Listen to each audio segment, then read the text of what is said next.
আমি শুধু সংখ্যালঘুদের নেতা হতে আসিনি বা শুধু সংখ্যাগুরুদের নেতা আসিনি, আমি এসেছি মানুষের সেবক হতে। মানুষ যদি আমাকে সুযোগ দেয় আমি মানুষকে সার্ভিস প্রোভাইড করবো, মানুষকে পরিষেবা দেবো। শিক্ষা, স্বাস্থ্য, কর্মসংস্থান আমূল পরিবর্তনের চিন্তাভাবনা নিয়ে আমরা এসেছি। হুমায়ুন কবিরের সাথে তদন্ত সাপেক্ষ, কতটা সত্য কথা আমি তো বলতে পারবো না। তবে হুমায়ুন কবির সাহেব পরের একটা বক্তব্য বলেছে, সেখানে নাকি অনেক ভিডিও ছিল, অনেকটা ছিল, তাকে কেটে ছোট করে ছাড়া হয়েছে। তো উনিরাই বলতে পারবে এতে সত্যতা কী আছে না। বড় কথা, জোটে থাকলে শক্তি আমরা যেটা ক্ষয় করছি কম ক্ষয় করতে নেই। কোনো তো জায়গায় একটু না একটু হলেও ধাক্কা লেগেছে, থাকাটা দরকার ছিল কংগ্রেসে।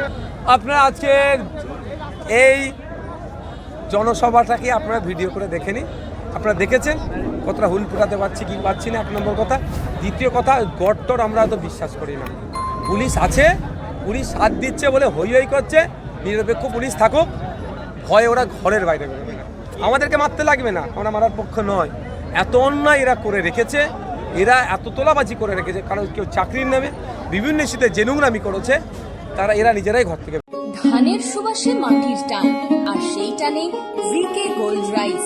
ভিকে গোল্ড রাইস, বাংলার চাল, বাংলার গান।